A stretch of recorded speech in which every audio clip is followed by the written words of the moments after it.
मध्य प्रदेश के खजुराहो से एक बड़ी रोचक खबर है। इस खबर को कुछ लोग लव जिहाद से जुड़ रहे हैं तो कुछ इसे सांप्रदायिक सद्भावना से देख रहे हैं। मध्य प्रदेश के बच्चों को एनसीईआरटी की किताबों में चिट्ठियों के बारे में बताया गया। इस चैप्टर में पोस्ट कार्ड का एक चित्र है।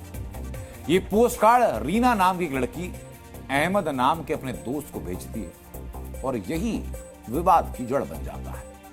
विवाद ये कि हिंदू रीना ने मुस्लिम अहमद को ही चिट्ठी क्यों लिखी। किसी मुस्लिम सलमा, सना या फातिमा ने अपने सुनील, सुशील या पवन को चिट्ठी क्यों नहीं लिखी। मुस्लिम लड़की की हिंदू लड़के को लिखी गई चिट्ठी की तस्वीर पुस्तक में क्यों नहीं लिखाई गई।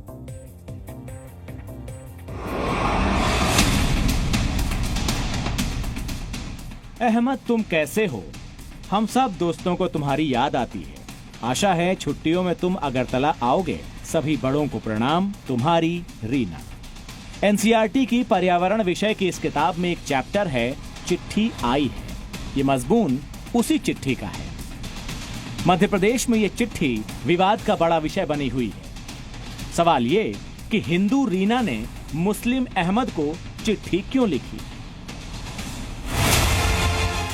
किसी मुस्लिम लड़की ने हिंदू लड़के को चिट्ठी क्यों नहीं लिखी, या फिर हिंदू को हिंदू की या मुस्लिम को मुस्लिम की चिट्ठी वाली तस्वीर क्यों नहीं लगाई गई। ये विवाद थोड़ा मजाकिया लगता है, लेकिन खजुराहो के एक पिता के लिए ये गंभीर विषय है। उनके लिए ये चिट्ठी हिंदू बच्चियों के मन में लव जिहाद का बीज डालने जैसा है। तो हमारे बच्चों के 7 साल के बच्चों के मासूम मन पर क्या प्रभाव डाला जा रहा है। तो मुझे इस चीज को लेकर संदेह भी है कि कहीं किसी सोची समझी साजिश के अंतर्गत इस सिलेबस को तो नहीं डाला गया, जहां हिंदू बच्ची एक मुस्लिम मित्र को पत्र लिख रही है। मुझे इस पर आपत्ति, उसी को लेकर मैं ज्ञापन देने आया हूँ। एनसीईआरटी की ये किताब वर्ष 2021 से पढ़ाई जा रही है। शिकायत करने वाले राघव पाठक की बेटी क्लास 3 में जब आई, तब राघव ने ये चैप्टर देखा और आपत्ति दर्ज करवाई।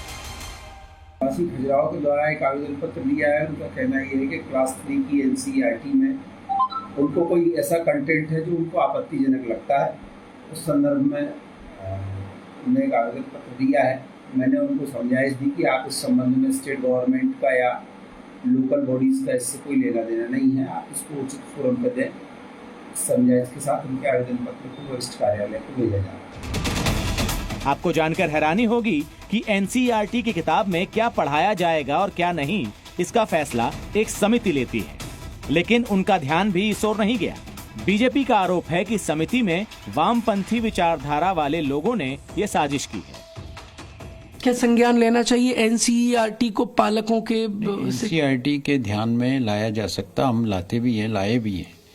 लेकिन जो एनसीईआरटी की जो प्रकाशित पुस्तक है उसमें हमारी समिति सुधार नहीं कर सकती है।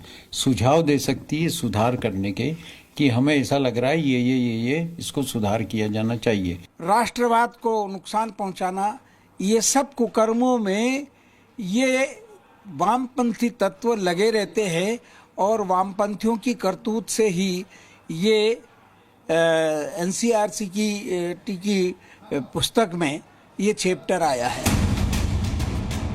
बच्चों में सभी धर्मों का सम्मान करने वाली भावना होनी चाहिए, लेकिन अभिभावकों में इस चिट्ठी को लेकर गुस्सा है।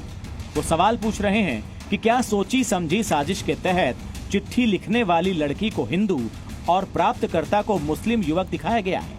वो जानना चाहते हैं कि लिखने वाली लड़की को मुस्लिम और प्राप्तकर्ता को हिंदू युवक क्यों नहीं दिखाया गया। भोपाल से प्रमोद शर्मा, जी मीडिया। और अब आज का प्रेरक विचार।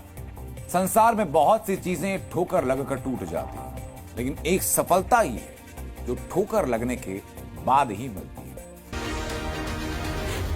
जी न्यूज़।